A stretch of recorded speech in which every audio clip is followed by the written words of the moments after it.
नमस्कार, मी हर्षला महाजॉब कट्टा या आपल्या YouTube चॅनल मध्ये तुम्हा सगळ्यांचं स्वागत करते। तर मित्रांनो, आज तुमच्यासाठी नवीन अशी माहिती घेऊन आलेली आहे। तर RTA चे ऍडमिशन सुरू झालेले आहेत मित्रांनो, ऑनलाइन ऍडमिशन सुरू झालेले आहेत।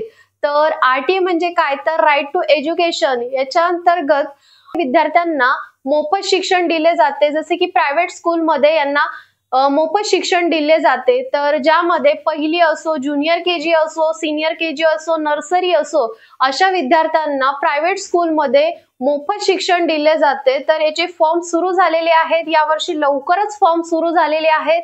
तर यासाठी कोणकोणते डॉक्युमेंट्स लागणार आहेत, बरं कोणत्या साइटवरून या ठिकाणी अप्लाय करायचं आहे, त्याचबरोबर कधीपासून फॉर्म सुरू झालेले आहेत याची डिटेल माहिती मी तुम्हाला याच व्हिडिओमध्ये स्टेप बाय स्टेप देणार आहे। व्हिडिओ कुठेही स्किप करायचा नाहीये। त्याआधी चॅनलला पहिल्यांदा आला असाल आणि अजूनही तुम्ही आपल्या चॅनलला सबस्क्राइब केलं नसेल मित्रांनो, तर चॅनलला सबस्क्राइब करा। त्याचबरोबर ही व्हिडिओ तुमच्यासाठी जरी महत्त्वपूर्ण नसली तरी पण अशा पालकांपर्यंत ही व्हिडिओ नक्की पोहोचवा, जेणेकरून त्यांना त्यांच्या पाल्यासाठी या ठिकाणी अप्लाय करता येईल। जास्त वेळ न घालवता चला बघूया डिटेल मध्ये। तर या ठिकाणी तुम्ही बघू शकता 13 जानेवारी 2025 ला ही नोटीस प्रसिद्ध झालेली आहे। तर या ठिकाणी काय सांगितलेलं आहे, तर सन 2025-26 या शैक्षणिक वर्षाच्या शिक्षण हक्क अधिनियमानुसार दुर्बल व वंचित घटकांकरता 25% ऑनलाईन प्रवेश प्रक्रियेबाबत सुधारित सूचना या ठिकाणी दिलेल्या आहेत।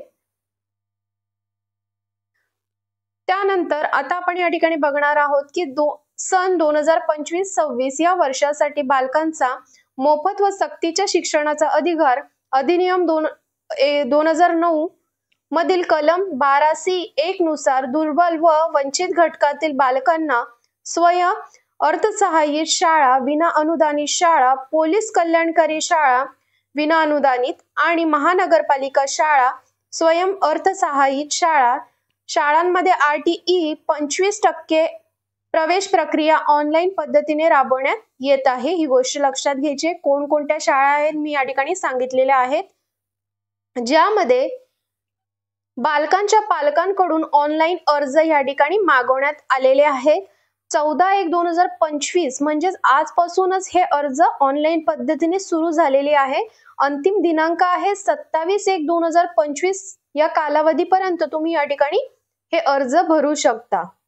त्यानंतर ह्या ठिकाणी कोणकोणत्या कॅटेगरीचा या ठिकाणी समावेश केलेला आहे, त्यामध्ये बघू शकता अनुसूचित जाती आहे, अनुसूचित जमाती, विमुक्त जाती अ, भटक्या जमाती ब, भटक्या जमाती क, भटक्या जमाती ड, इतर मागासवर्गीय OBC, विशेष मागासवर्गीय SBC, आर्थिक व सामाजिक दृष्ट्या मागास घटक, HIV बाधित किंवा HIV प्रभावित बालके, अनाथ बालके, दिव्यांग बालके यांचा या ठिकाणी समावेश आहे।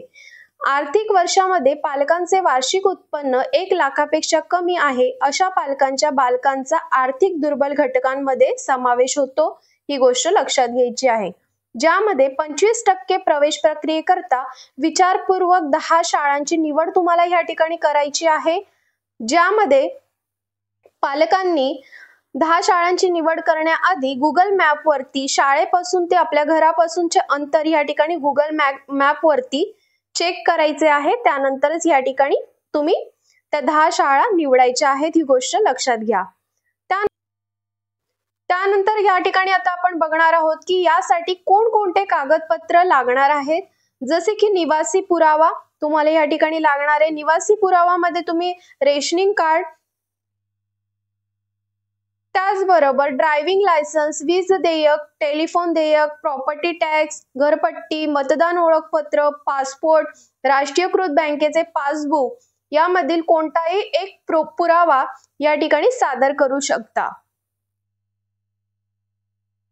त्याचबरोबर जन्मतारखेचा पुरावा तुम्हाला या ठिकाणी सादर करायचा आहे। त्याचबरोबर सामाजिक वंचित जात संवर्गातील बालक असल्यास वडिलांचे बालकाचे सादर करायचे कागदपत्र या ठिकाणी तुम्हाला दाखवायचे आहेत। आर्थिक दृष्ट्या दुर्बल संवर्गातील प्रवेशाकरता वार्षिक उत्पन्नाचा दाखला या ठिकाणी सर्वात महत्त्वाचा आहे, ही गोष्ट लक्षात घ्या। त्यानंतर दिव्यांग मुलांसाठी वैद्यकीय प्रमाणपत्राचा पुरावा तुम्हाला या ठिकाणी सादर करायचा आहे। त्याचबरोबर अनाथ बालके, वंचित घटक आवश्यक कागदपत्रे या ठिकाणी तुम्हाला सादर करायची आहेत. HIV प्रभावित जर बालके असतील तर त्या रिलेटेड तुम्हाला या ठिकाणी कागदपत्र सादर करायची आहेत.